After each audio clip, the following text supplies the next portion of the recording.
तो आज हम फिजिकल प्रॉपर्टीज़ के बारे में, अल्कोहल की जो फिजिकल प्रॉपर्टीज़ है उसके बारे में पढ़ेंगे। तो यहाँ पर दो पॉइंट हैं, एक सॉल्युबिलिटी के बारे में बात करेंगे, एक इसकी बॉइलिंग पॉइंट के बारे में बात करेंगे। इन दोनों को बात करने से पहले हम कुछ कंसेप्ट जब ठीक है। तो जब हम इन दोनों के बारे में बात करेंगे, has you learn this in 11th class, solubility and boiling point, तो उसके लिए थोड़े कंसेप्ट रिमेंबर कर लेते हैं। Hydrogen bonding, have you aware of it? Bonding, hydrogen bonding.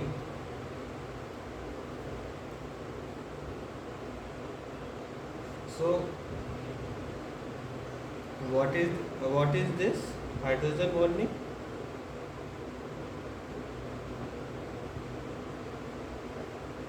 Can you speak out what is hydrogen bonding?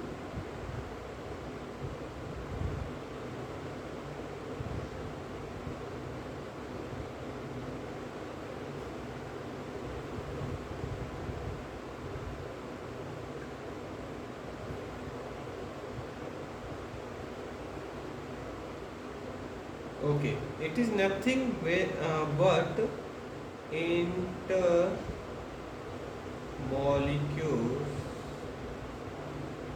intermolecules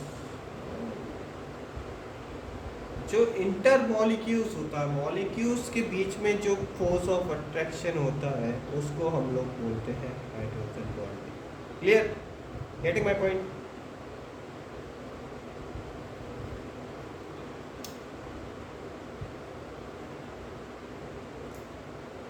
समझ नहीं आ रहा है क्या मैं बोलना चाह रहा हूँ?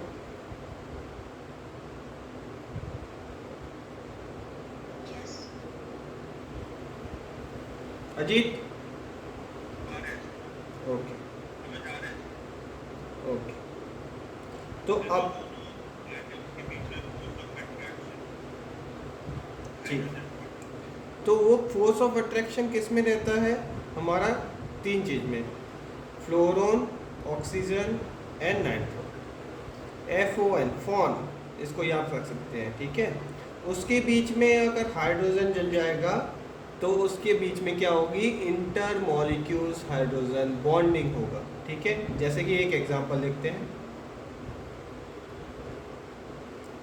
H2O, ठीक है, इसके बीच में हाइड्रोजन बॉन्डिंग होगी, हाइड्रोजन एंड ऑक्सीजन के बीच में। NH3, ठीक है। दूसरा हमने क्या लिया था? CH3OH, इसके बीच में OCH3, ठीक है।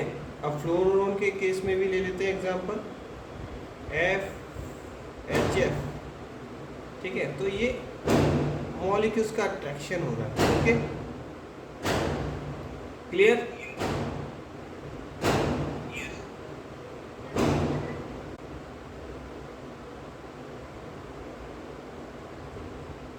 आवाज आ रही है? हेलो, ठीक है। सो अब देखते हैं इसकी सॉल्युबिलिटी इन वाटर, और वाटर के साथ क्या सॉल्युबिलिटी है इसकी, ये देखते हैं। जब वाटर को हम मिथनॉल के साथ मिलाते हैं तो वो क्या होते हैं? हाईली सॉल्युबल, मतलब बहुत ज़्यादा सॉल्युबल होते हैं। जब हम इथेनॉल को मिलाते हैं तो वो भी हाईली सॉल्युबल होते हैं।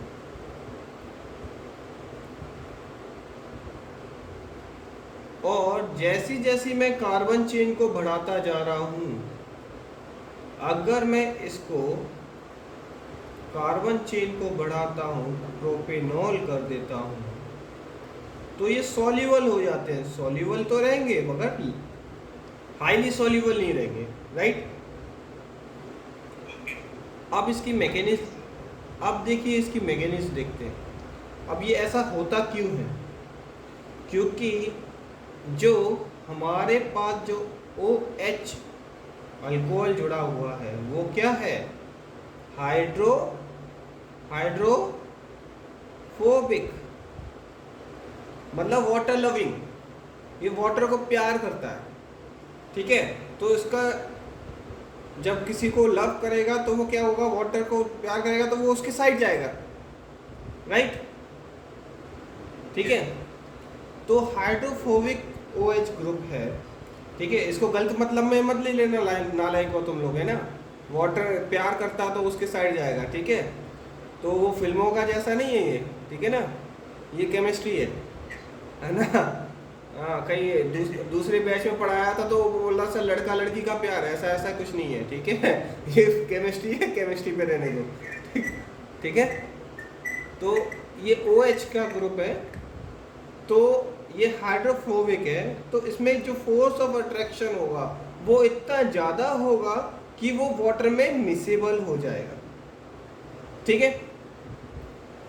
और ऐसे ही इसमें भी अगर हम देखेंगे OH ग्रुप है, ये भी हाइड्रोफोबिक है, तो ये भी अपना जो वाटर के साथ है वो भी फोर्स ऑफ अट्रैक्शन ज़्यादा बनाएगा। अब देखते हैं इसका मैकेनिज्म होता कैसे है सर, ठीक है। अब देखो इसको CH3 ये कर लें हम, ये OH बना दें, और ये what is this no methanol, right. अब ये देखो वाटर HOH, अब देखना इसके साथ मिथनॉल, राइट, इतना किया। अब मैंने बताया है कि नेगेटिव चार्ज रहता है और ये पॉजिटिव चार्ज रहता है, इतना तो समझ नहीं आ रहा है। ऑक्सीजन नेगेटिव चार्ज रहता है, इतना क्लियर है बोथ ऑफ यू? अच्छा, अब जब नेगेटिव चार्ज होगा तो मैं नेगेटिव एनर्जी क्या होगी, पॉजिटिव एनर्जी को खींचेगी, ठीक है। जैसे कि अगर अजीत को बोलना है पढ़ना नहीं है तो अजीत आराम से सोता रहेगा, क्योंकि नेगेटिव एनर्जी बहुत जल्दी आती है आदमी को, ठीक है। नेगेटिव एनर्जी 2 मिनट में आ जाती है, तो नेगेटिव एनर्जी क्या होता है, पॉजिटिव पर्सन को जल्दी से खींच लेता है। तो ऐसी ये नेगेटिव एनर्जी, जो नेगेटिव चार्ज है, जो लोन पेयर है, वो ऑक्सीजन को जल्दी खींचता है। अब जब जल्दी से खींचता है तो ये डर जाता है। अब ये डर जाएगा, ये पड़ोसी से बोलेगा भाई दे दे यार, कुछ मदद कर दे, ठीक है। तो ये जो पड़ोसी से हेल्प मांग रहा है, जो बगल वाले पर्सन से हेल्प मांग रहा है, तो ये इसको अपना चार्ज वापस करके इसको देता है। तो ये जो OH और H के बीच में जो बॉन्डिंग होती है उसको बोलते हैं hydrogen bonding. Getting my point? तो ऐसी देखो, ऐसी इसमें होगा तो ये भी बोलता है भाई हम तो गरीब हो गए, थोड़ा दे दो पैसा में ऑक्सीजन बोलता है तू टेंशन क्यों लेता है, मैं आ रहा हूं ना, मैं तेरे साथ बॉन्डिंग कर देता हूं। तो this is called hydrogen bond, ठीक है। More hydrogen bonding, more soluble of the liquid. Clear? Getting my point what I am saying? तो एक तो ये रहा हाइड्रोजन बॉन्डिंग का कंसेप्ट। अब नेक्स्ट पॉइंट आते हैं। अब जैसे ही ये कार्बन चेन, जैसे तुम देख रहे हो, जैसे ये कार्बन चेन बढ़ता जाएगा, ठीक है, हेलो, जैसी कार्बन चेन ये बढ़ती जाएगी उतनी सॉल्युबिलिटी क्या होगी, डिक्रीज होती जाएगी। इंक्रीज लिखना, ध्यान से समझना, सही बता रहे हैं, गलती नहीं बता रहे कुछ भी। Increase carbon chain group decrease the solubility. ये बहुत इंपॉर्टेंट क्वेश्चन है, ठीक है, आने वाले टाइम में, ठीक है। तो कार्बन चेन ज्यादा बढ़ाते जाओगे तो जितनी सॉल्युबिलिटी है वो कम होती जाएगी। क्यों कम होती जाएगी? Because of intra hydrogen bonding. Okay, clear हुआ? अब जैसे कि हाइड्रोजन बॉन्डिंग हम लोग पढ़ेंगे, जैसे कि तेल और पानी है, तेल और पानी कभी मिक्सेबल होते हैं?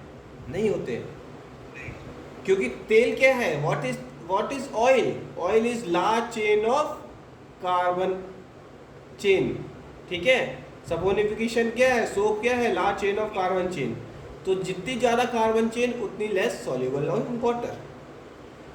ठीक है, क्लियर है।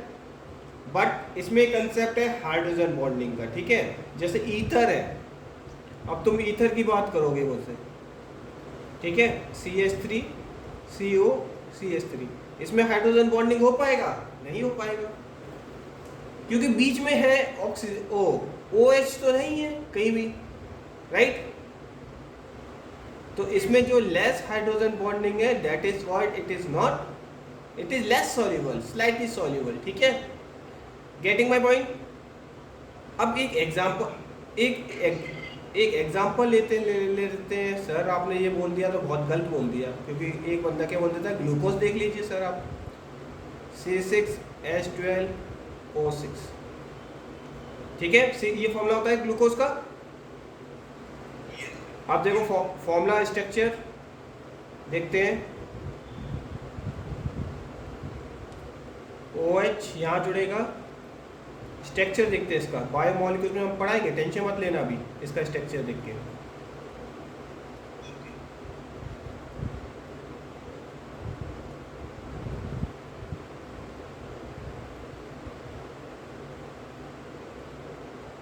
और ये क्या है, C2OH, ठीक है। तो ये क्या है, डी ग्लूकोज क्यों है, क्योंकि इसमें जो कार्बन चेन है, इस पे डिफरेंट कार्बन आइटम है, ठीक है। ये this is called chiral group. तो यहाँ ये क्या है, राइट साइड है, तो राइट साइड इज डी बोलते हैं, डी ग्लूकोज बोलते हैं, ठीक है। तो हमेशा कायरल ग्रुप क्या होता है, जो चारों कार्बन आइटम पे डिफरेंट ग्रुप्स हो। जैसे देख लो, यहाँ पर H है, यहाँ OH है, यहाँ पर C2OH है, यहाँ पर अलग ग्रुप है, तो that is called chiral carbon. अब इसमें क्या होगा, हाइड्रोजन बॉन्डिंग वाटर के साथ कैसे लेगा। अब इसमें देखो, इसमें हाइड्रोजन की बॉन्डिंग कैसे लेगा। अब OH है, यहाँ पर अल्कोहल है, यहाँ पर फिर अल्कोहल है, यहाँ पर अल्कोहल है, वाटर के साथ क्या बनाएंगे, हाइड्रोजन बॉन्ड। तो इसमें क्या है, जो सबसे ज्यादा हाइड्रोजन बॉन्डिंग हो रही है, तो मैंने बताया था, more hydrogen bonding more soluble of the liquid. Clear है, अच्छे से समझ में आया, ठीक। तो हम लोग जनरली एग्जांपल देखते हैं, जैसे पिक्चरों में देखते हैं ना, अल्कोहल को पानी में मिला देते हैं, ज़्यादा जल्दी मिक्स हो जाता है, राइट। मगर चीनी को पानी में मिलाते हैं, क्रिस्टल ऑफ शुगर, वो सॉल्युबल हो जाता है, मगर टाइम लगाता है सॉल्युबल होने में, ठीक है।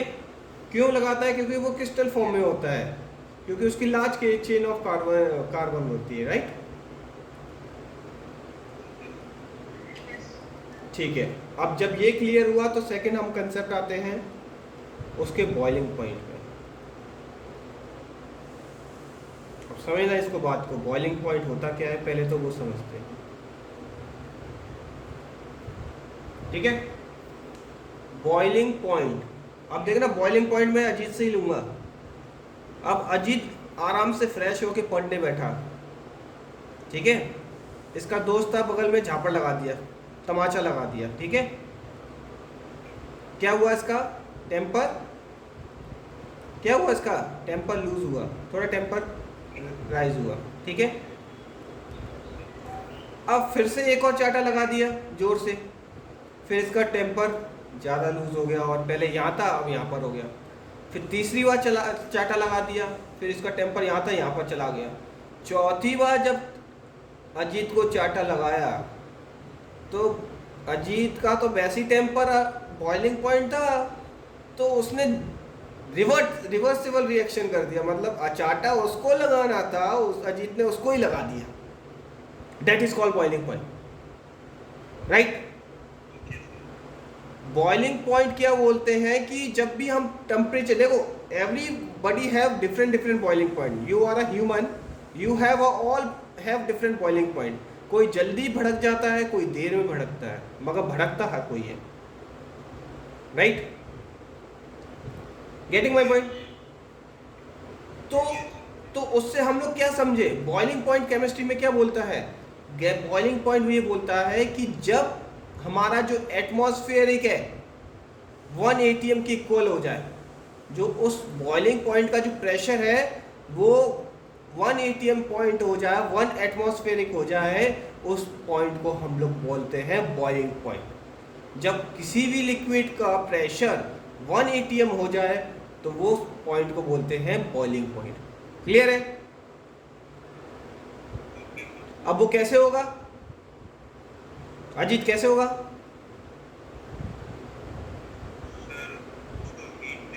हाँ, हीट कैसे दिया? तुम्हें चाटा मारा ना, तभी तो तुम हीट हुए।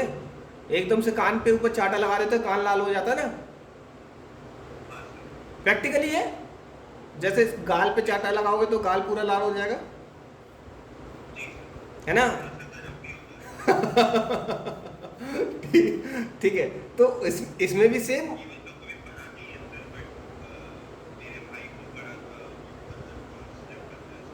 अच्छा अच्छा, तो तुम्हें भी एक दो बार पढ़े आया तो अच्छा रहेगा ना, तब तुम्हें प्रैक्टिकली हो जाएगा।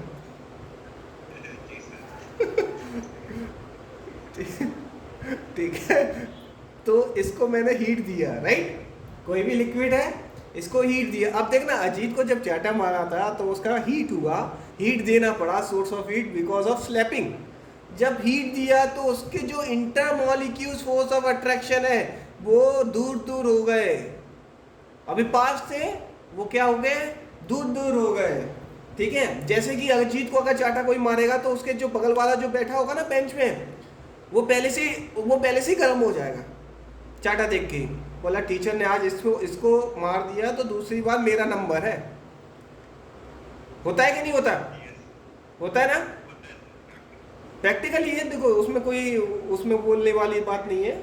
जब एक स्टूडेंट ढंग से पिट लेता है तो दूसरे स्टूडेंट, सारे स्टूडेंट एकदम अलर्ट हो जाते हैं, कहीं दूसरा नंबर मेरा तो नहीं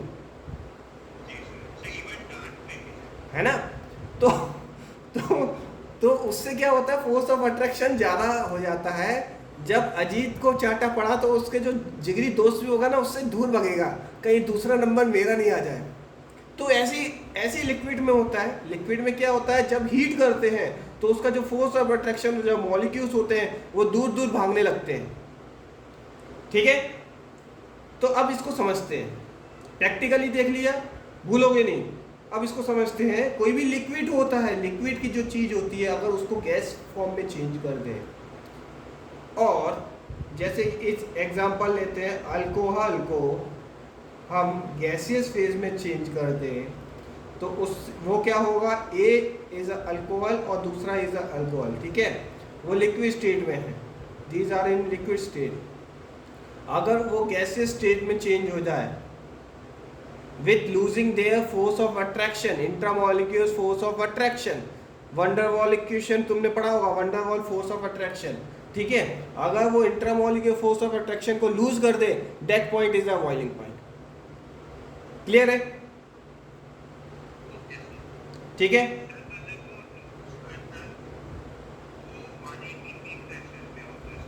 हाँ, तो वो सबका अलग अलग बॉइलिंग पॉइंट होता है, वो मैं आगे अभी समझा रहा हूँ, टेंशन मत लो। ठीक है, तो बॉइलिंग पॉइंट पहले क्लियर हुआ। तो देखो, जैसे कि अब देखना बॉइलिंग पॉइंट में क्या क्या हो रहेगा। जैसे हम एग्जांपल ले लेते हैं C2H5OH, this is called ethanol. Ethanol C2H5OH, this is called ether। Trakshi,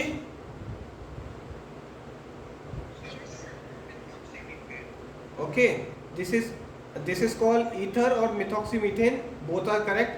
इसमें क्या होगा, दोनों में क्या होगा, हाइड्रोजन बॉन्डिंग होगी।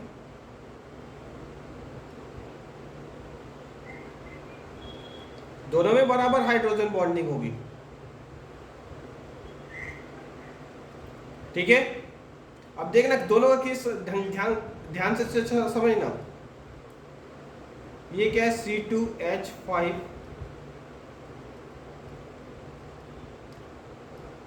देखना, एंड दैट इज C2H5। तो यहाँ H क्या करेंगे, हाइड्रोजन बॉन्ड बनाएंगे, that is called hydrogen bonding. मगर इस केस में अगर देखोगे तो CH3O CH3 क्या इसमें हाइड्रोजन बॉन्डिंग बन रहा है? क्या इसमें हाइड्रोजन बॉन्डिंग बन रहा है? नहीं बन रहा है, नो हाइड्रोजन बॉन्डिंग। हो क्या बोल रहे हो? यस, बोलो जल्दी बोलो।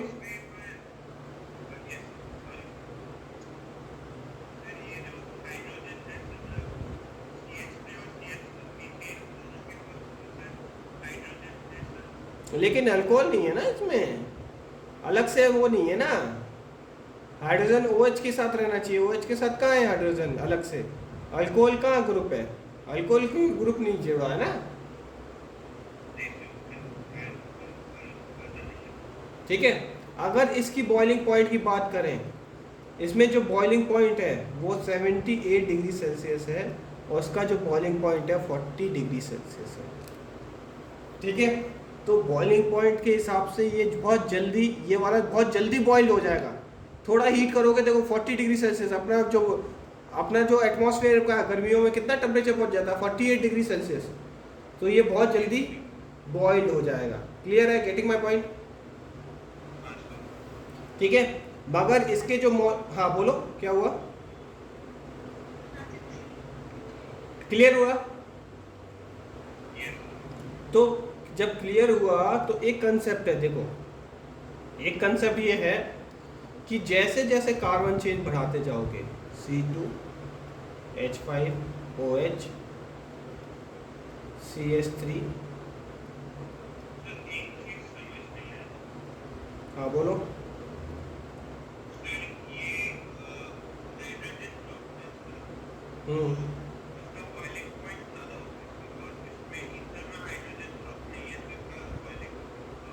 हाँ तो वही तो बोल रहा हूँ कि ये बहुत जल्दी बॉइल हो जाएगा due to no hydrogen bonding. वही इसका कंक्लूजन हम लोग अभी पढ़ रहे हैं, देखो अभी रुको तो जरा, कंक्लूजन देख लो। नहीं कुछ नहीं मिस कर गए, अभी रुको, ठीक है। अब देखो CH3 C2H5 और ये इसकी कार्बन चेन बढ़ाते जा रहे हैं। तो जब कार्बन चेन ज़्यादा इंक्रीज हो रही है, कार्बन चेन, ठीक है, कार्बन चेन, या मैं इसको ऐसे लिख लेता हूँ, ये बहुत इंपॉर्टेंट कंसेप्ट है, याद रख लेना। जब कार्बन चेन ज़्यादा इंक्रीज होगी तो उसका जो बॉइलिंग पॉइंट है वो इंक्रीज होगा, बढ़ेगा, ठीक है। कार्बन चेन ज़्यादा, बॉइलिंग पॉइंट ज़्यादा, बहुत जल्दी बॉइल्ड हो जाएगा because due to surface area. हाँ वही मैं बोल रहा हूँ, सरफेस एरिया, वही मैं बोल रहा हूँ कि देखो तुम किसी से बोलते हो ना ये बहुत ज़्यादा एग्रेसिव है, लूज टेम्पर है, बहुत ज़्यादा एग्रेसिव है, ज़्यादा एग्रेसिव मतलब क्या, उसका बॉइलिंग पॉइंट बहुत ज़्यादा है, राइट? Getting my point?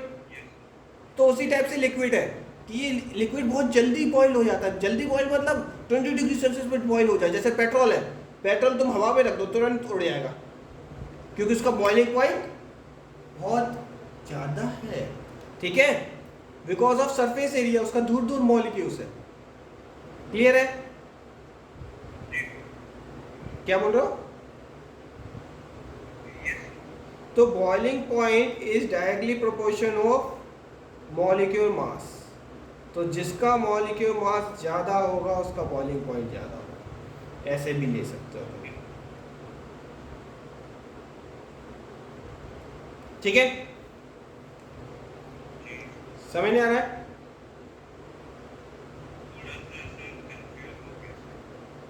हाँ इसको ध्यान से कंसेप्ट कर लेना, ठीक है। तो इसमें जैसी जैसी नीचे कार्बन चेंज आते जाएंगे वैसे ही बहुत जल्दी बॉईल होना चलेगा लिक्विड, और क्योंकि सरफेस एरिया ज़्यादा है तो उसका, बट ये जो कंसेप्ट है वो इसमें लागू नहीं हुआ। जैसे तुम ये बोलोगे ना इसमें मॉलिक्यूल मास दोनों का सेम है, मोलर मास, इसका मोलर मास दोनों का सेम है, ठीक है।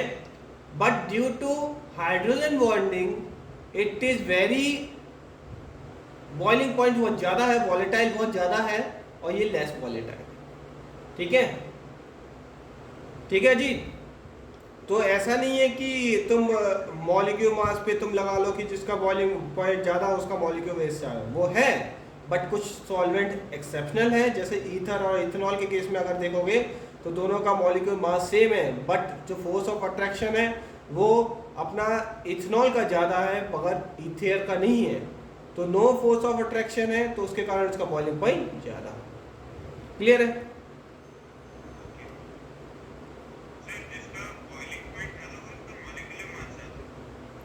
जिसका मॉलिक्यूल मास ज़्यादा होगा अल्टीमेटली बॉइलिंग पॉइंट भी ज़्यादा होगा।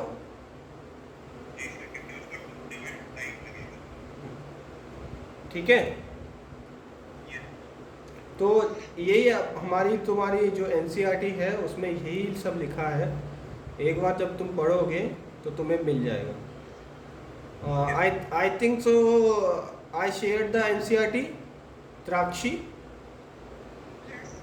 So have you go through this NCERT or it is just like in you kept in soapies? Huh?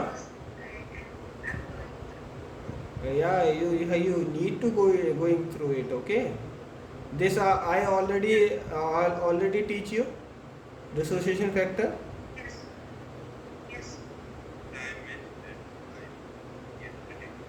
Okay. This is chemical property. This see, this ethanol, this methoxymethane, molar mass is same, molecule mass 46, but its boiling point is different.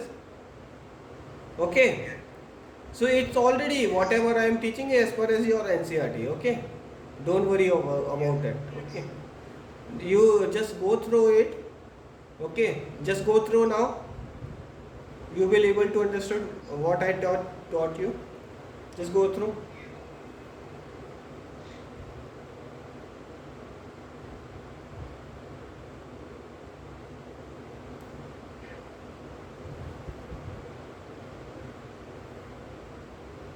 NCERT देख लो 5 minute में, then पढ़ लिया।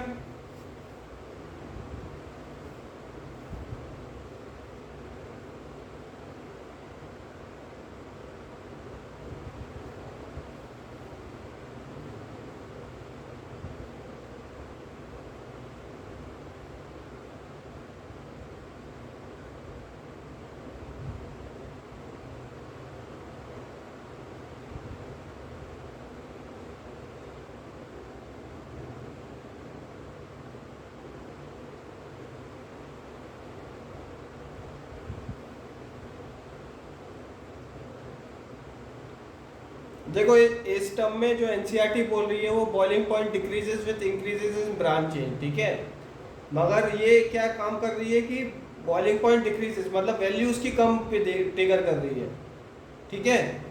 अजीत,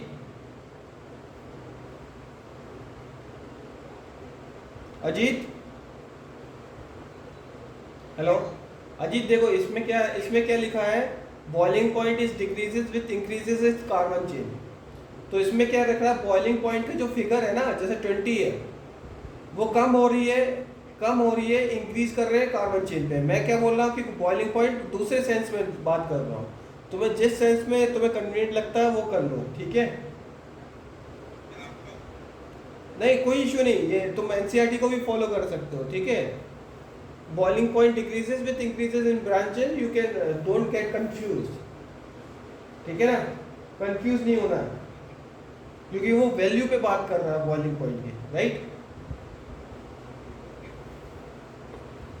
तो जैसे मैं ये बता रहा हूँ इसकी वैल्यू पे बात कर रहा है, जैसे कि मैंने अभी बताया था ना, जैसे एनसीईआरटी में क्या लिखा है, वैल्यू पे बात कर रहा है। जैसे मैं बॉइलिंग पॉइंट क्या बोल रहा हूँ, बॉइलिंग पॉइंट ज़्यादा किसका बोल रहा हूँ, जैसे 10 है इसका बॉइलिंग पॉइंट ज़्यादा है, 20 है इससे कम है, मगर एनसीईआरटी क्या बोल रहा है कि बॉइलिंग पॉइंट ज़्यादा कम है, बॉइलिंग पॉइंट कम होगा as increase of carbon chain, carbon chain जब देखो सरफेस एरिया कम है तो सरफेस एरिया भी उसके कम रहेंगे, ठीक है। यही एनसीईआरटी बात कर रही है, देख लो। Boiling point decreases with increases in branch chain because of decreases in surface area, ठीक है, उसका सरफेस एरिया। तो तुम्हारे ऊपर पॉइंट है कि तुम्हें किस एंगल से लिखना है, बस तुम्हें समझना आना चाहिए, ठीक है। तो इस सेंस में भी तुम बात कर सकते हो, ठीक है। तो मैं इसको रब कर रहा हूँ क्योंकि तुम लोग कंफ्यूज हो जाओगे, एनसीईआरटी में सर अलग वाला है, आपने अलग पढ़ा दिया, ठीक है। इसमें वैल्यू पे बात कर रहा है, बॉइलिंग पॉइंट वैल्यू पे बात कर रहा है। तो अगर कार्बन चेन अगर मेरा C6 है तो इसका जो बॉइलिंग पॉइंट है वो 20 डिग्री सेल्सियस होगा और सरफेस एरिया भी 2 मीटर स्क्वायर हो जाएगा, ठीक है। तो उस सेंस में बात कर रहा है, राइट। आगे बढ़े, अगर ये क्लियर हो गया तो कुछ सॉल्युबिलिटी भी देख लो अपने। हाँ बोलो।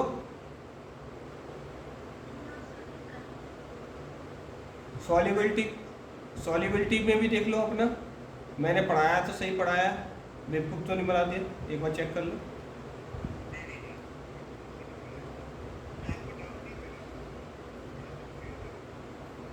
ठीक है। तभी भी जज करना चाहिए ना थोड़ा बहुत, आता है कि नहीं आता टीचर को। ठीक है, पढ़ लो जल्दी फटाफट, 5 मिनट। अच्छा, संदेह नहीं है तो जल्दी पढ़ो, इसमें क्या लिखा है, जो लिखा है वो वही बोला है।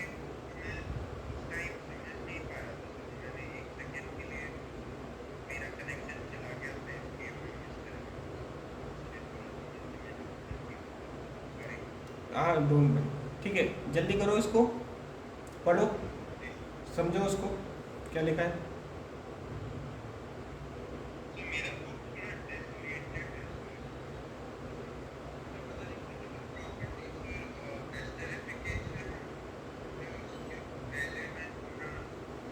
ठीक है, कंसेप्ट ठीक है, ठीक है, ठीक है, ये पढ़ लो पहले, उसको देख लेना कैसे क्या है। ये एनसीईआरटी से डाउनलोड किया है मैंने,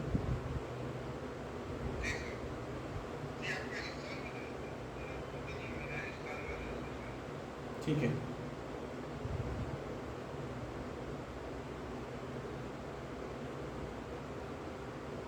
हो गया डन।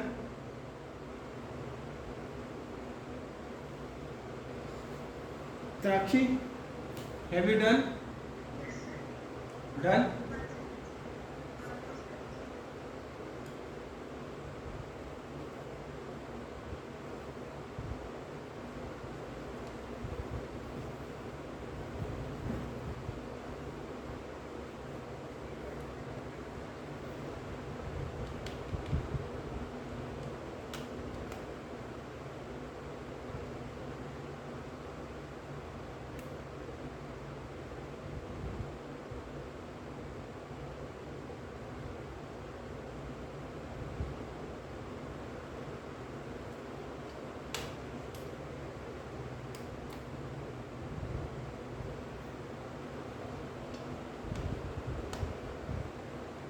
Shall I move?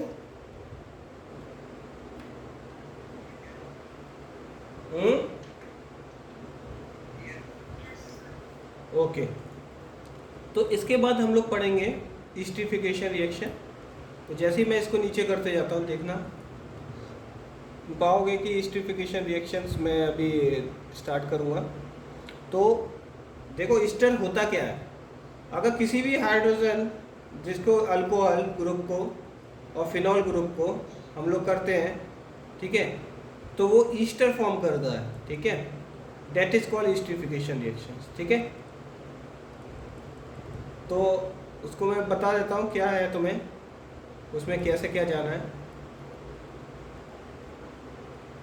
ये केमिकल रिएक्शन है that I already mention to you, okay.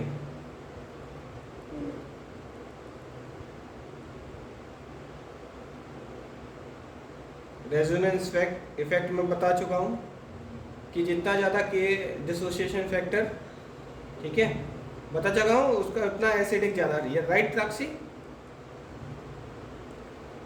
Hello त्राक्षी, ये कल पढ़ाया था,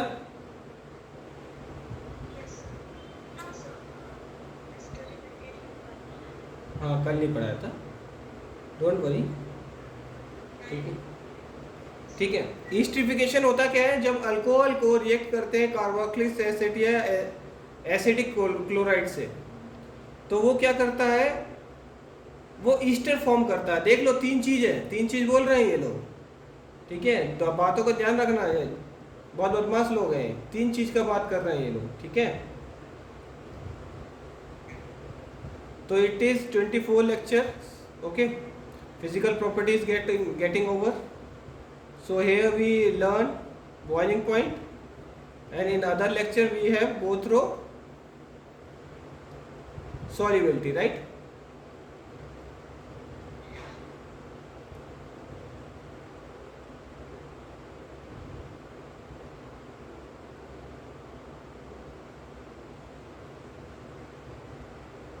Okay.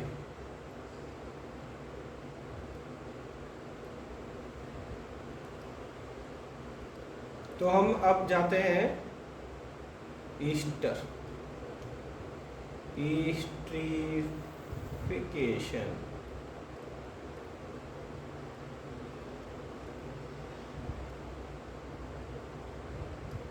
ठीक है, ईस्ट्रिफिकेशन में कैसे बोल रहा है कि ईस्टर कब बनेगा, जब हम अल्कोहल और फिनॉल को किसके साथ रिएक्ट करवा दे। देखो तीन तीन चीज के साथ बोल रहा है, कार्बोक्सिलिक एसिड,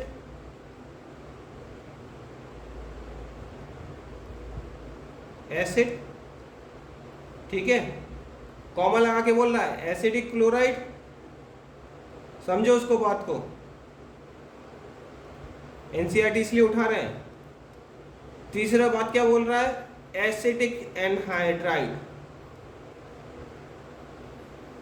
इसलिए बार बार एनसीईआरटी उठा रहे हैं आप आपके सामने। देखो तीन चीज बोल दिया, carboxylic acid, acid chloride and acid anhydride to form ester. Clear है? इससे क्या होगा, ईस्टर। अब बोलोगे सर ईस्टर क्या होता है, ये होता है, कुछ नहीं होता, this is called Easter, okay, getting my point. अब इसी के बारे में, तीन चीज के बारे में हम लोग पढ़ने वाले हैं, तो आर यू रेडी? ठीक है, तो तीन चीज के बारे में हम लोग पढ़ेंगे। फर्स्ट हम लोग स्टार्ट करेंगे acid halide. What is halide? What is halide? Yes, exactly. This is halide. Okay. तो हम फिनॉल को CH3COH chlorobromo, it's halide, base pyridine के साथ रिएक्ट करवाते हैं, तो वो हमारे को क्या बनाता है, ईस्टर बनाता है, that is OCH3 and HCl. This is called ester. What is this? Phenyl. What is its name? Phenyl ethanoid, ठीक है, फिनाइल इथेनॉइड। क्लियर है? इसको पहले नोट कर लो, नोट कर लो।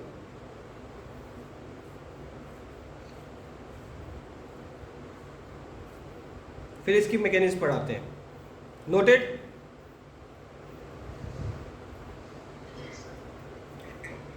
ओके, अब देखो इसकी मैकेनिज्म, मानोगे तो हो नहीं, ऐसे नहीं छोड़ दोगे, और नाजिद बोलेगा सर मैकेनिज्म जरूर बताना, इसलिए हो कैसे रहा है। अब देखो इसका मैकेनिज्म देख लो।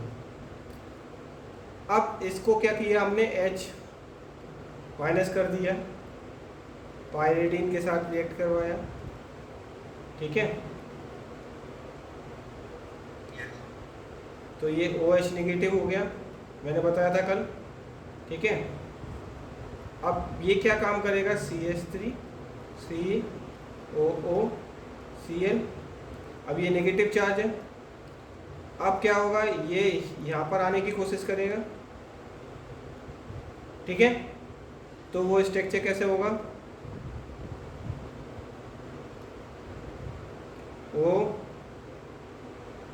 OCHCl लोन पेयर है, CH3, राइट। अब इसका जो लोन पेयर है वो यहाँ पर आएगा और फिर वो यहाँ पर ट्रांसफर करेगा, ठीक है। नेक्स्ट स्टेप में क्या है, H पॉजिटिव प्लस कर दिया और HCl माइनस कर दिया, तो क्या होगा देखो, ये बेंजीन रिंग बना, O बना। अब देखो मैंने बताया था उस दिन त्राक्षितों में, जब वो यहाँ पर आएगा तो क्या आएगा, क्या होगा यहाँ पर, yes double bond, lone pair है, ठीक है। यहाँ पर इसे ट्रांसफर कर दिया चार्ज CH3, क्लियर है मैकेनिज्म।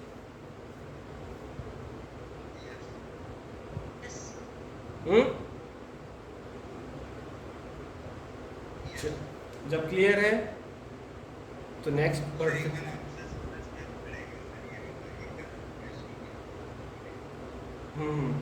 अभी अब आप भी समझ लोगे, डोंट वरी, ठीक है।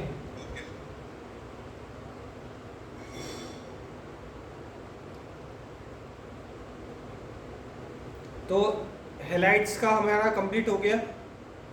अब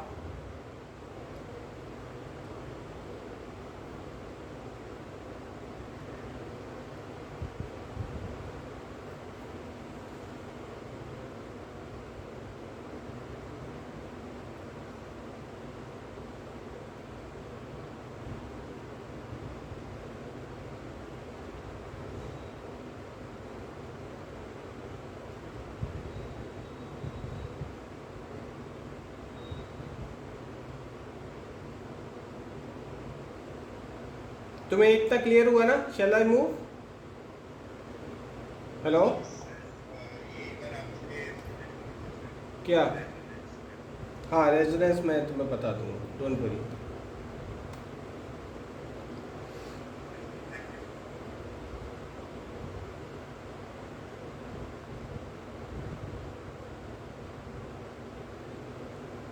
Esterification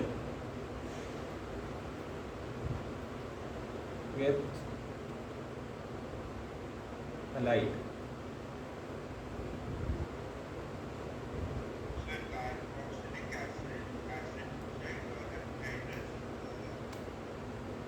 ठीक है, ठीक है। तो पहला कंप्लीट हो गया, दूसरा हम लोग मूव करते हैं,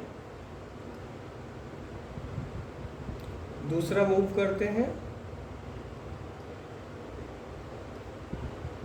विथ एसिड एनहाइड्राइड। कुछ बोल रहे थे अजीत?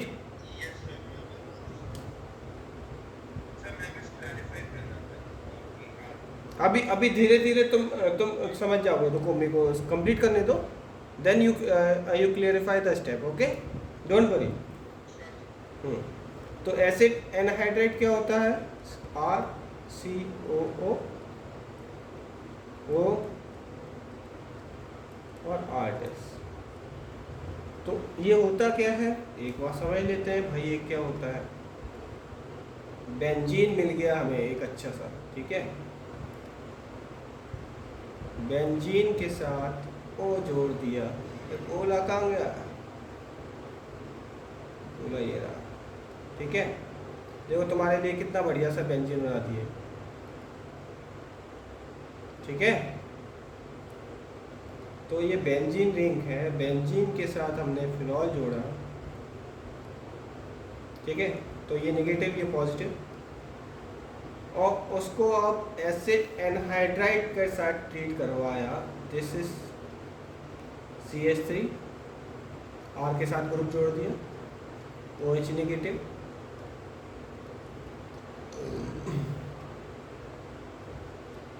राइट। तो इसको हमने पेरिडिन बेस के साथ ट्रीट करवाया, तो ये क्या फॉर्म होगा, एक बार देखो फिर से मैकेनिज्म।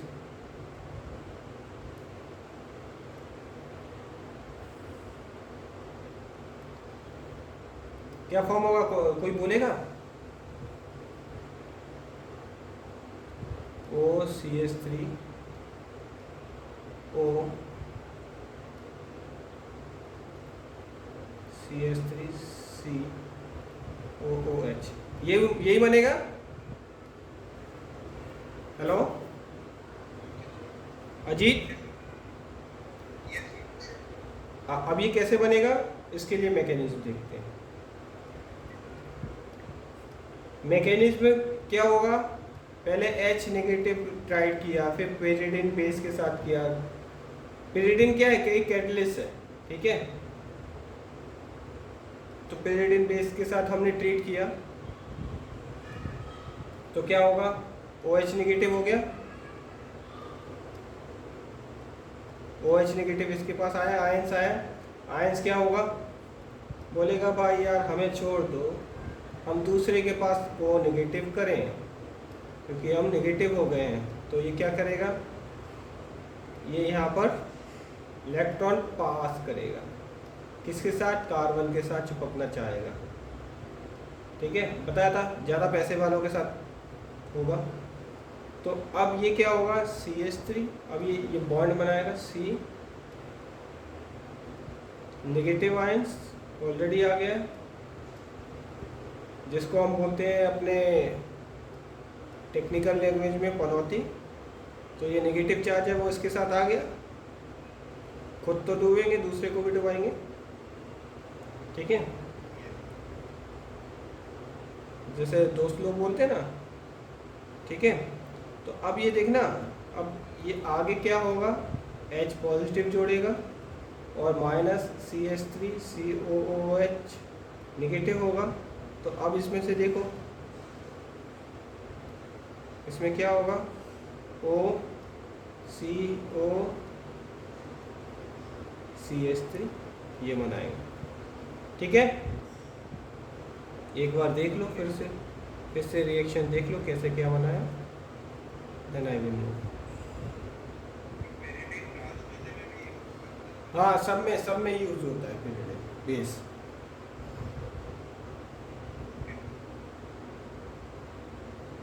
ठीक है,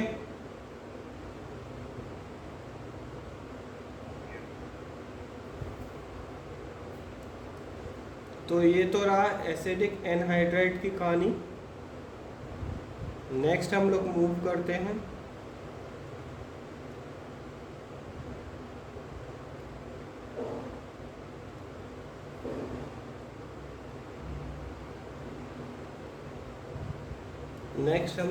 करते हैं एस्टरिफिकेशन विथ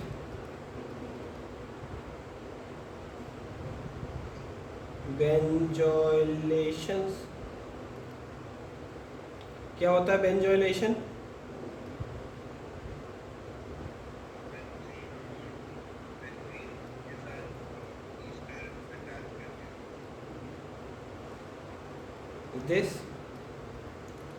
जिसको बोलते हैं तुम कार्बोक्सिलिक एसिड, ठीक है।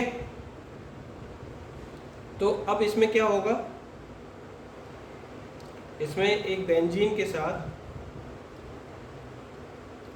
तुम्हें समझ नहीं आ रहा है ना, अपने आप को तो नहीं पढ़ा रहा मैं।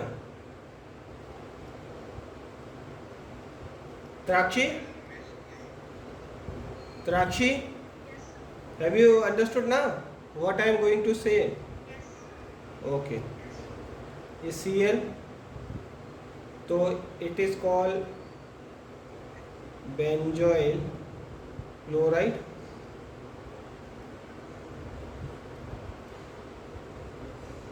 तो ये NaOH और OH नेगेटिव आ जाएगा एक्वस में।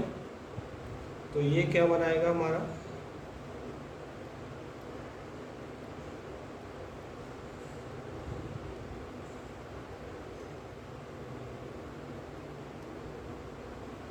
तो ये हमारा ईस्टर बनाएगा विथ वाटर और NaOH NaCl, ठीक है।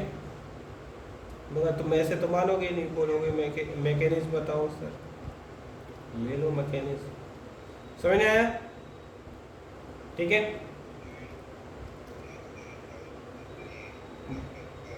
बोलो क्या।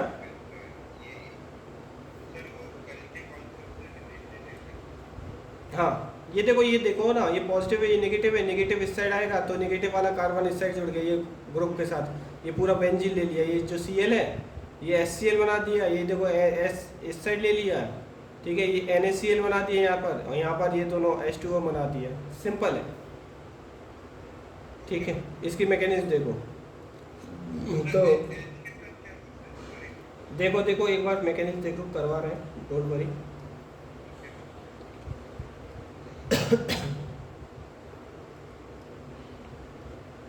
OH नेगेटिव,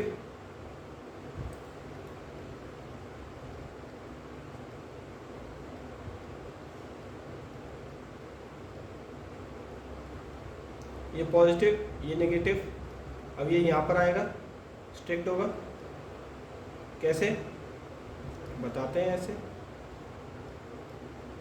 O के साथ, फिर Cl Cl, ये O नेगेटिव, डबल बॉन्ड ये इस साइड आया, ये चार्ज इस साइड गया,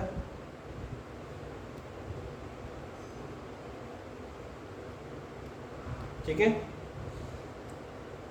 फिर Na पॉजिटिव किया, NaCl माइनस किया, अब देखो ये यहाँ पे नेगेटिव था, नेगेटिव आ गया, ये पॉजिटिव है, पॉजिटिव इसके साथ अट्रैक्ट होगा, अब ये रिएक्शन देखो कैसे होगा,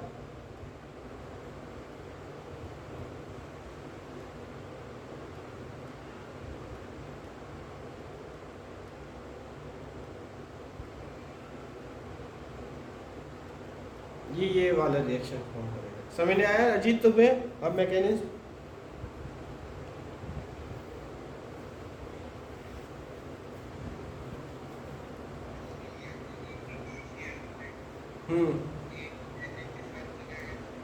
यस, क्या?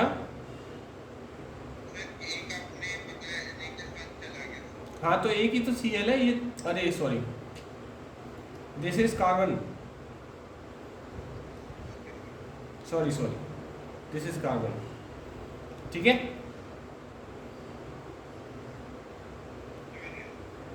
समझ गए? Okay,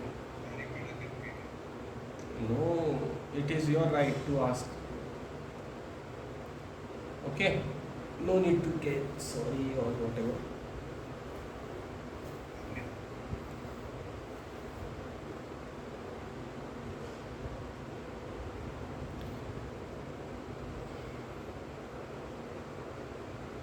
What is this reaction? Is anhydride.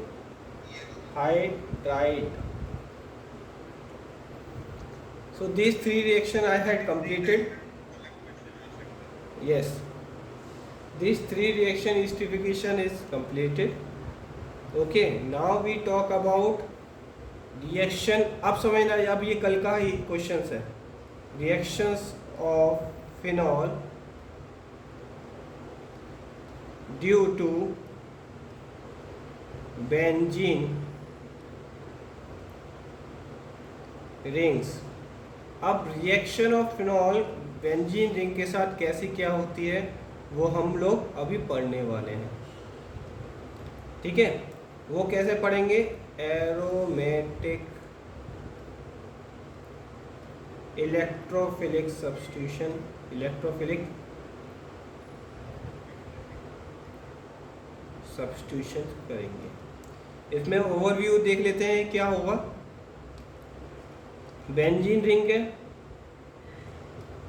ठीक है, फिनॉल है, इसके साथ H नेगेटिव करें और इलेक्ट्रोफिलिक सब्स्टिट्यूशन करें तो ये क्या होगा? ये दो जगह बॉन्ड बनाएगा। ओम प्रकाश ऑर्थो पे भी स्ट्रिक करेगा और पैरा पे भी स्ट्रिक करेगा, जी Trakshi, clear ना? Which have more acid, ortho or meta or para?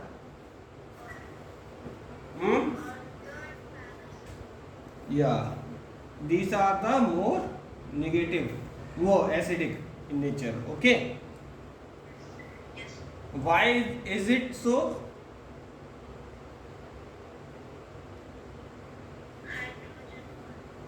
And resonance effect. Okay, अब देखो इसमें क्या होता है, अब ढंग ढंग से समझना, कल का लेक्चर इसी पे था, ठीक है। एसिडिक, जो इसका OH ग्रुप रहेगा इज एन एक्टिव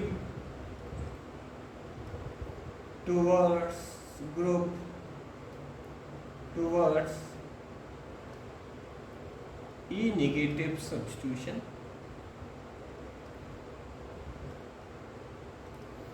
जैसे कि अभी हम देखते हैं,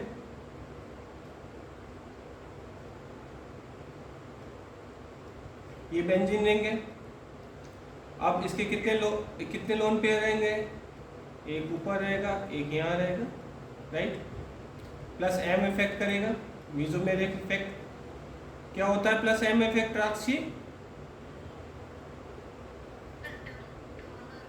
yes, donor of electron. So it's donor of, ये यहाँ जाएगा नेगेटिव चार्ज, फिर ये यहाँ पे पुश करेगा। अब हम इसको बेंजीन रिंग को हम ऐसे लिख लें,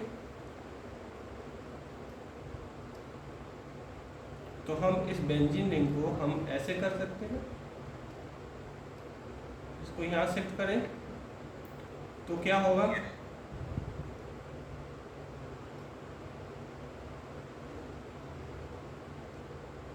तो इस पे डबल बॉन्ड आ जाएगा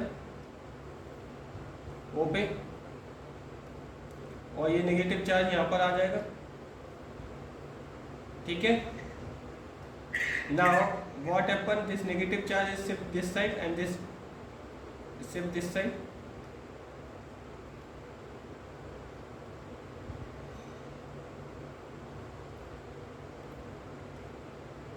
ठीक है, जब नेगेटिव चार्ज यहाँ पर आ जाएगा तो क्या होगा, ये नेगेटिव चार्ज यहाँ पर देगा। इसने बोला कि हम पे झेला नहीं जा रहा भाई साहब, तुम यहाँ पर ट्रांसफर कर दो, तो क्या होगा, यहाँ डबल बॉन्ड आ जाएगा, ये नेगेटिव चार्ज पैरा पर जाएगा।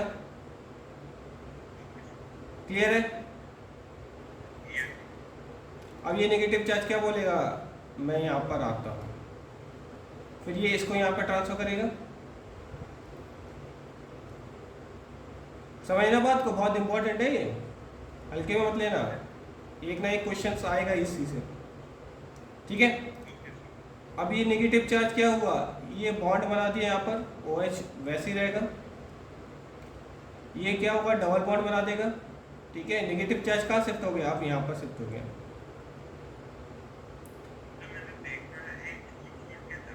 यस यस, अब क्या होगा, लेट मी फिनिश फर्स्ट। अब ये यहाँ पर आएगा और इसको यहाँ पर ट्रांसफर कर देगा, ठीक है।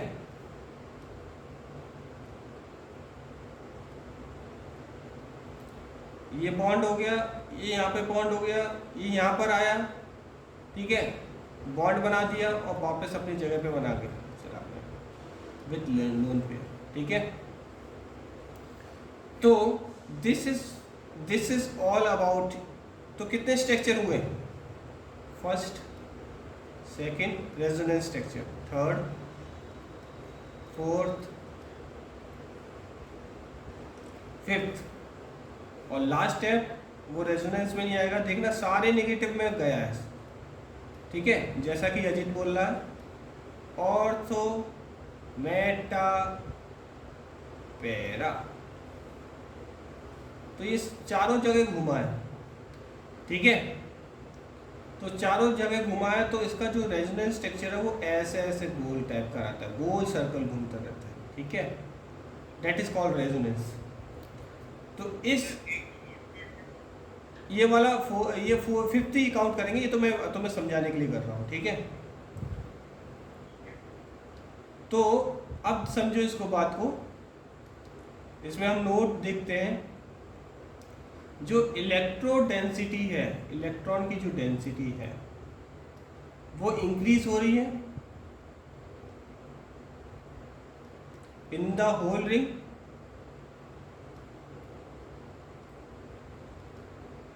ठीक है। क्यों हो रही है? इलेक्ट्रॉन सेपरेशन हो रहे हैं, राइट राक्षी? इलेक्ट्रॉन का सेपरेशन हो रहा है। एक इलेक्ट्रॉन जब जाता है यहाँ पर ट्रांसफर होता है तो उसको सहा नहीं जाता, बोलता है कि भाई इसको इलेक्ट्रॉन को भगाओ। जैसे किसी की लड़ाई हो जाती है, भाई इस पनौती को भगाओ मेरे घर से, ये मेरी भी लड़ाई करवा देगा, ठीक है। तो जैसी भी इस केमिकल का नाम है, ये बेंजीन रिंग यहाँ पर आता है, नेगेटिव चार्ज आता है तो नेगेटिव चार्ज बोलता है ये वाला भाई मेरी अच्छी बनना बॉन्ड बना रहा था, इसने बॉन्डिंग तोड़ दी, इसको भगाओ यहाँ पर। जी यहाँ पे भगाता है, तुरंत इसको यहाँ पर पैरा पे टिका कर देता है, ठीक है। तो ये यहाँ पर आ जाता है। जब ये पैरा पे थोड़ा स्टेबल होता है तो फिर इसका फिर से डीलोकलाइजेशन हो जाता है, इसको यहाँ पकाता है फिर यहाँ पर आता है, फिर थोड़ा ऑर्थो पे वो हो जाता है, फिर इसको यहाँ पर आता है, फिर ओरिजिनल जो शेप रहती है उस शेप पे फिर से वापस चला जाता है, ठीक है। तो इलेक्ट्रॉन की डेंसिटी होल रिंग पे हो रही है। दूसरा point, electron density increases more at ortho and para position.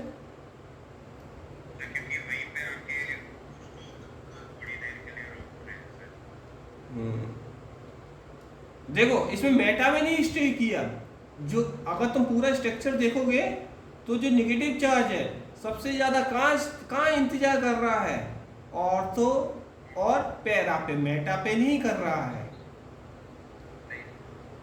ठीक है।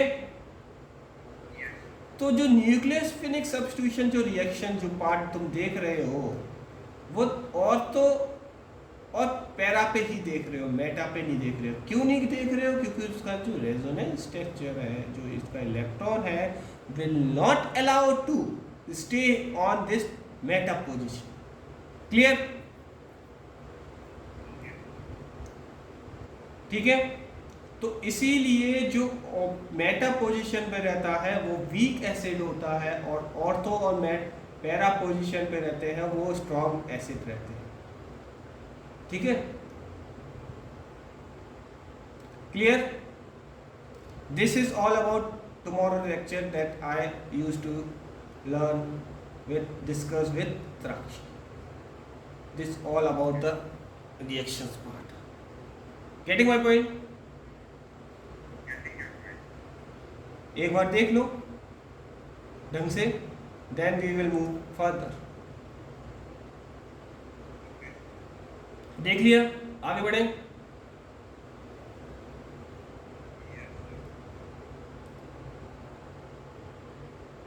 देखना ये बेस है,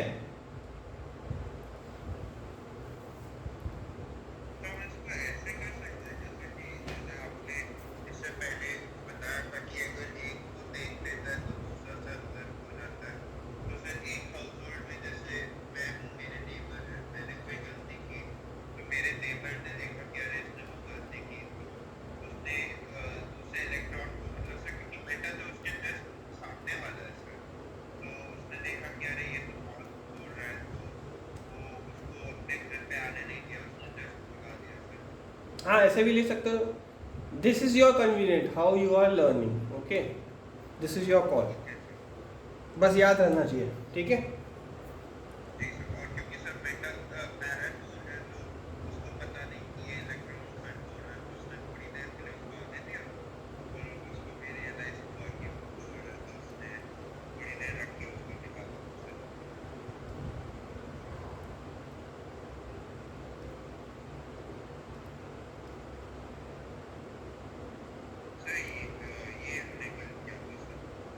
हाँ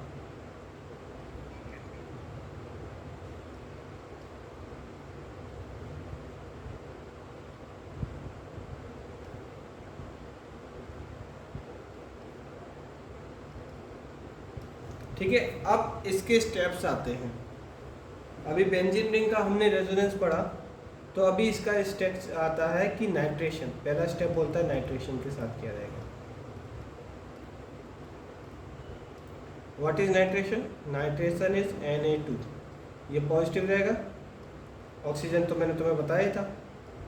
अब देखते हैं इसकी कहानी।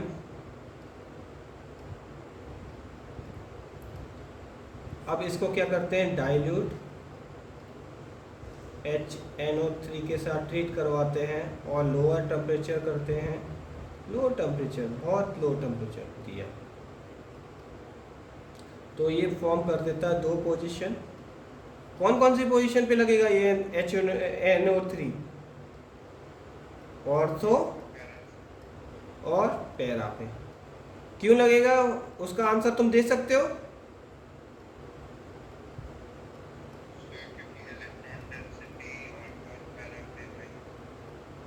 यस, ऑर्थोफिनॉल और पैरा नाइट्रोफिनॉल। इतना क्लियर है? अब देखो, अब अगर मेरे को इन दोनों को अलग अलग सेपरेट आउट करना है तो ये हो तो जाएंगे, मगर उसके लिए क्या बोलेंगे, स्टीम डिस्टिलेशन से यूज करोगे। एक प्रोसेस होता है स्टीम डिस्टिलेशन, वो क्या करेगा, इसको हीट देगा, जो कंडेंसेट हो जाएगा, ये दोनों अलग अलग हो जाएंगे, ऑर्थोफिनॉल और पैराफिनॉल। ठीक है, गेटिंग माय पॉइंट? इसको इन दोनों को हीट करेंगे स्टीम डिस्टिलेशन से। जैसे कि बर्तन होता है ना, जैसे भगोनी होती है, तो भगोनी समझते हो ना, व्हाट वी कॉल बीकर। ठीक है, जिसमें तुम्हारी मम्मा सब्जी बनाती है ना, कढ़ाई जिसको बोलते हैं, उसको एग्जांपल ले लो। त्राक्षी, हैव यू अंडरस्टूड? तो वो कढ़ाई में पानी डालोगे, पानी को स्टीम करोगे, स्टीम मतलब हीट करोगे, और उसके ऊपर प्लेट रख दो। ठीक है, तो देखोगे कि वो वाटर के ड्रॉपलेट्स है वो प्लेट्स में आ रहे हैं, राइट? देखा है practically? Ajit, त्राक्षी,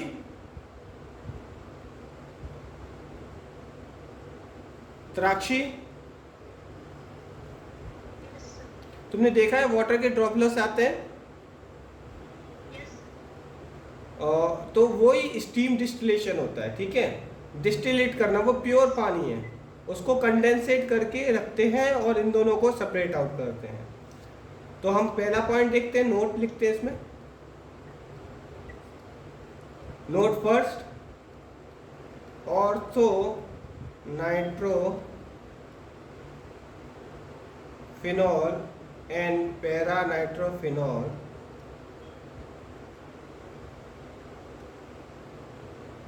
can be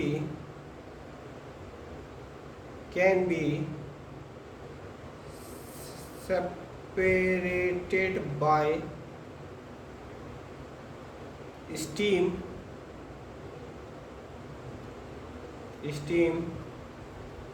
distillation.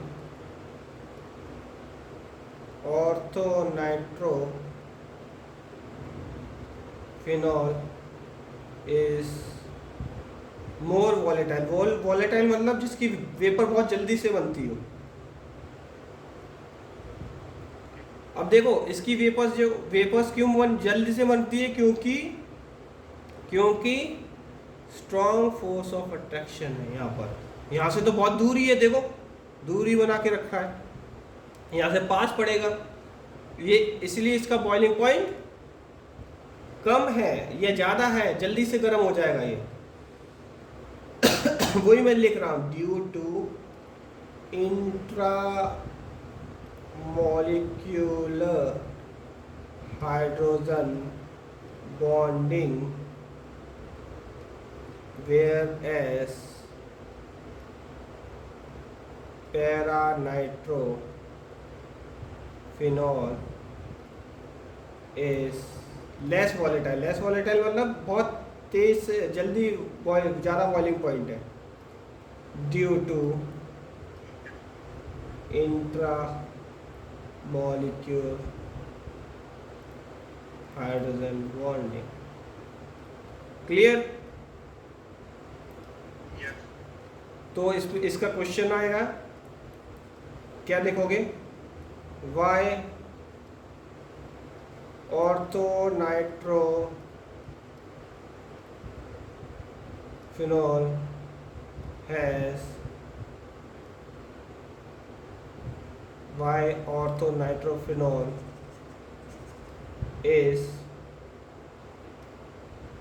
is more volatile than para nitrophenol. Answer above mentioned. Right? ये क्वेश्चन आता है because due to intramolecular hydrogen bonding. Clear है? यस। और इसका कंसेप्ट और भी, और ठीक है, इतना क्लियर है? अब नेक्स्ट बढ़ते हैं। अब देखना नाइट्रेशन में क्या होता है, और तो अभी ढंग से और देख लेते हैं, इसका स्ट्रक्चर ढंग से पढ़ते हैं, देखते हैं अभी। हाँ बोलो।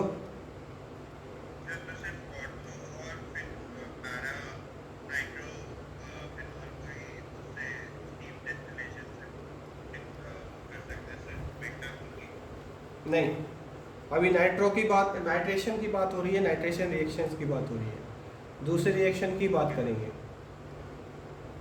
ठीक है? ये नेगेटिव, ये पॉजिटिव, ये नेगेटिव, ये पॉजिटिव, ठीक है? This is called ortho nitro phenol. तुम देख सकते हो इंट्रा मॉलिक्यूल हाइड्रोजन बॉन्डिंग, तो जल्दी से बहुत जल्दी गर्म हो जाएगा। बॉइलिंग पॉइंट हाई है या बॉइलिंग पॉइंट बहुत कम है, ठीक है, बहुत जल्दी गर्म हो जाएगा, 20 डिग्री से मोर वॉलेटाइल।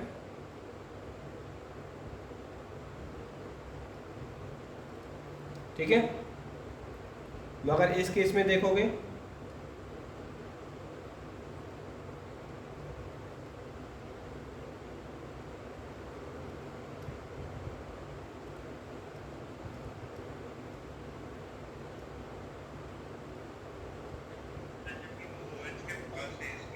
यस, पैरा नाइट्रोफिनॉल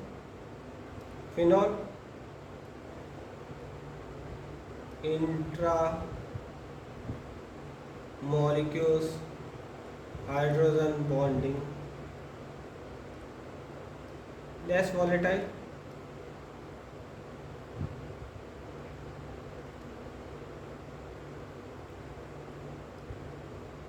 ठीक है, लेस वॉलेटाइल। और एक और कंसेप्ट मैंने पढ़ाया था, boiling point is inversely proportional to molar mass, पढ़ाया था,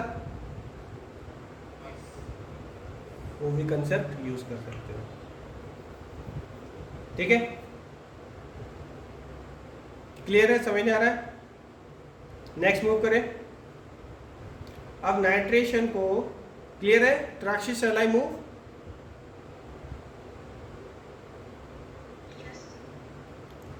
Ajit, shall I move? So next point पढ़ते हैं हम लोग, थर्ड, विथ कॉन्सेंट्रेशन HNO3 के साथ पढ़ा करते हैं। अब जो कॉन्सेंट्रेशन HNO3 के साथ रिएक्ट होगा,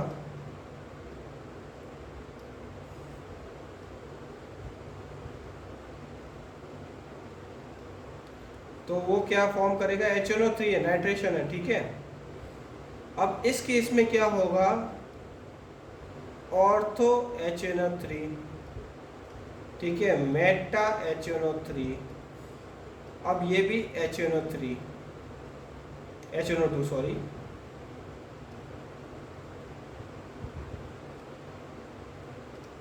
ठीक है?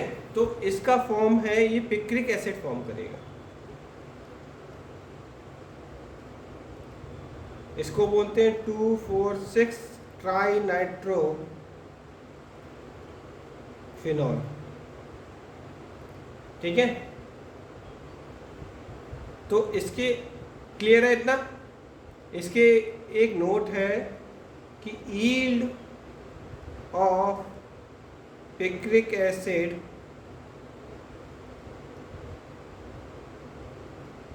इज नॉट गुड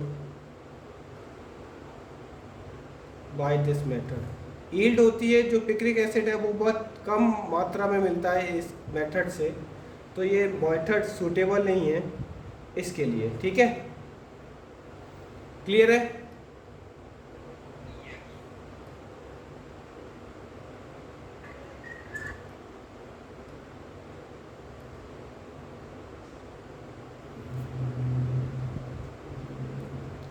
तो ये रिएक्शन किसकी थी, नाइट्रेशन की थी। Reaction of nitrogen due to nitration.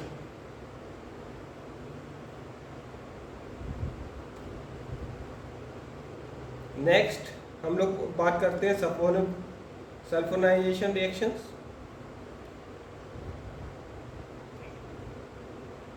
ठीक है,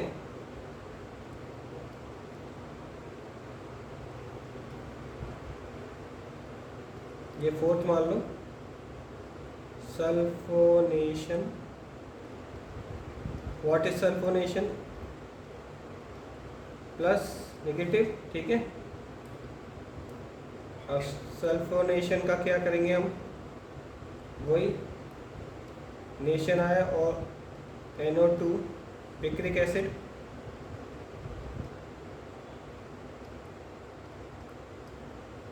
को हम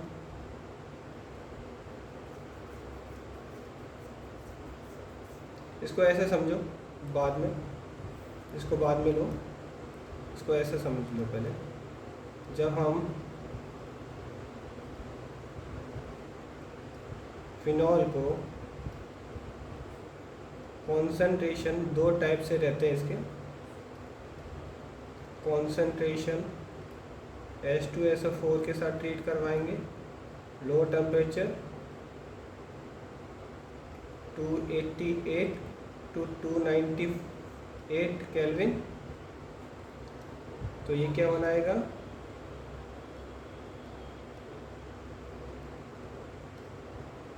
ऑर्थो पे बनाएगा। ठीक है, इसको क्या बोलेंगे, 2 hydroxy benzene sulphonic acid, right.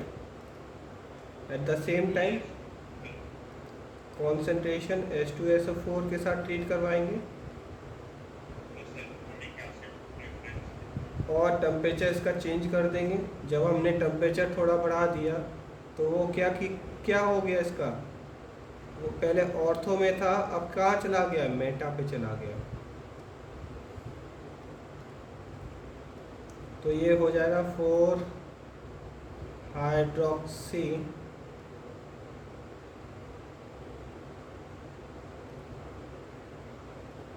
Trakshi. समझ नहीं आ रहा है। अब देखो पैरा का क्या किया हमने, टेम्परेचर लो किया, इसमें थोड़ा हाई कर दिया तो ये पैरा पे चला गया। ठीक है, अब देखना इसी में मैंने पिछला पढ़ाया था, कॉन्सेंट्रेशन H2SO4 के साथ ट्रीट करेंगे और कॉन्सेंट्रेशन HNO3 के साथ ट्रीट करेंगे, तो ये क्या बना देगा, पिक्रिक एसिड। अभी पढ़ाया था, अजीत अभी पढ़ाया था। ठीक है, अब देखना इस रिएक्शंस में, इसमें क्या होता है, एक और कॉमन रिएक्शन होता है जब ये ऑर्थो और मेटा पैरा दोनों पोजीशन को ले लेते हैं। ठीक है, इसमें हम क्या करते हैं, ये ऑर्थो पोजीशन है और this one is para position.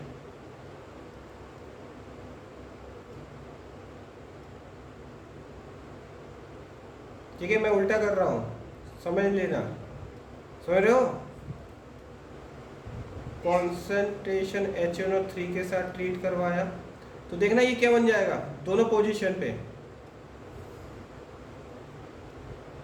ये क्या फॉर्म कर देगा OH NO2 NO2 और NO2, ये हमेशा पिक्रिक एसिड बना दोनों पोजीशन को अगर हमने प्लस कर दिया। ठीक है, क्लियर है? यस सर बोल रहे हो या एनर्जी खत्म हो गई है दोनों की?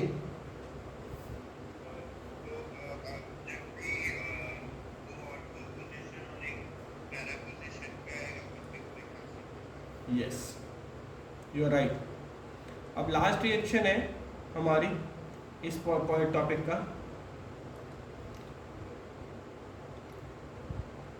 लास्ट है हैलोजिनेशन रिएक्शन।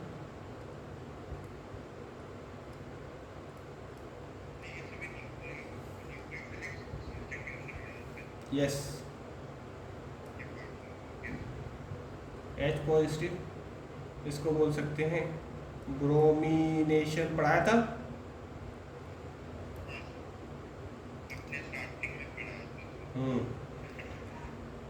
विथ त्राक्षी, पढ़ाया था with polar solvent like H2Cl4, ये भी मैंने पढ़ाया था उस टाइम पे। तो अब इसमें होगा क्या, एक बार देख लो, ये जो अल्कोहल है वो पॉजिटिव, इसको Br2 के साथ ट्रीट करवाएंगे, CH2 Cl4 CH3 Cl, तो ये क्या बनाएगा, दो पोजीशन बनाएगा।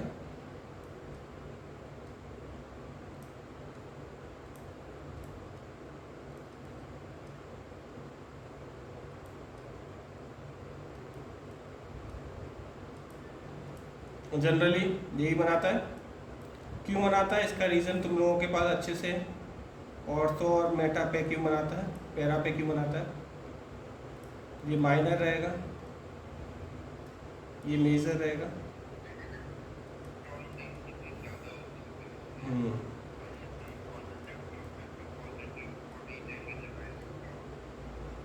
यस, ठीक है। तो अब इसमें देखना, अब जब इस फिनॉल को, अब देखना इसी रिएक्शन को हम लोग देखेंगे, तो अब पोलर है, अब देखना विथ पोलर सॉल्वेंट बनाते हैं। अब विथ पोलर सॉल्वेंट क्या है, जैसे कि वाटर के साथ ट्रीट करवाते हैं, लाइक वाटर H2O। अब Br2A+H2O को ट्रीट करवाते हैं, तो देखते हैं इसमें क्या होता है। This is phenol is getting treated with H2O, H positive OH negative. Okay, तो जब ऐसा कुछ होता है तो ये एक इस टाइप का स्ट्रक्चर प्रोड्यूस कर लेता है। Br क्योंकि नेगेटिव चार्ज है, हाईली अनस्टेबल कंपोनेंट है, वो मैंने तुम्हें पहले ही बताया था, क्योंकि उसका ऑर्बिट में ऑलरेडी खाली स्पेस रहती है, वो दूसरे ऑर्बिट को वेलकम करता है, तो वो उसके पास स्टिक हो जाता है, तो ये वाइट प्रेसिपिटेट फॉर्म करता है। इसको लिखते हैं 2,4,6 ट्राइब्रोमो फिनॉल। गेटिंग, ठीक है।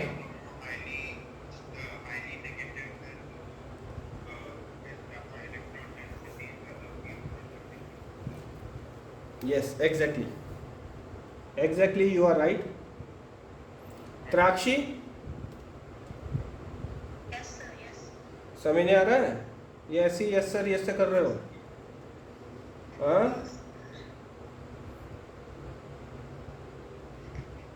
नहीं समझ नहीं आ रहा तो बोलो।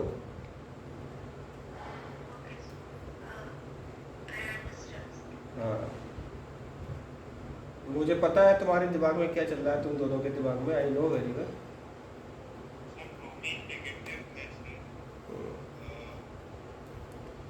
ठीक है, यस। अब सुनो, एक मिनट, एक मिनट होल्ड ऑन। ये तो मैंने तुम्हें करवा दिया, ठीक है। तो ये यहाँ तक जो रिएक्शन है, जो एनसीईआरटी है, एनसीईआरटी क्या लिखती है एक बार देख लेते हैं उसको। एस्टरिफिकेशन मैंने करवा दिया तुम्हें ये 3 चीज़ से, ठीक है। Reaction with hello align phosphate dehydration, एक बार इसको देख लेना, ठीक है, वरना मैं नेक्स्ट क्लास में तो पढ़ाऊंगा ही। तो एनसीईआरटी में हमने क्या क्या कवर कर दिया, रिएक्शन ऑफ फिनॉल। अब देखो, फिनॉल के साथ इलेक्ट्रोफिलिक एरोमेटिक सब्स्टिट्यूशन, ये हमने पढ़ लिया अभी, नाइट्रेशन रिएक्शंस, ओके। हेलोजिनेशन अभी अभी पढ़ा, ठीक है। अब देखो इसमें क्या लिख रहा है, write the structure of major product except the following of mono nitration of 3 methyl phthalate. अब देखो इसको दोनों होमवर्क लिख लो, इसको करना है तुम लोगों को।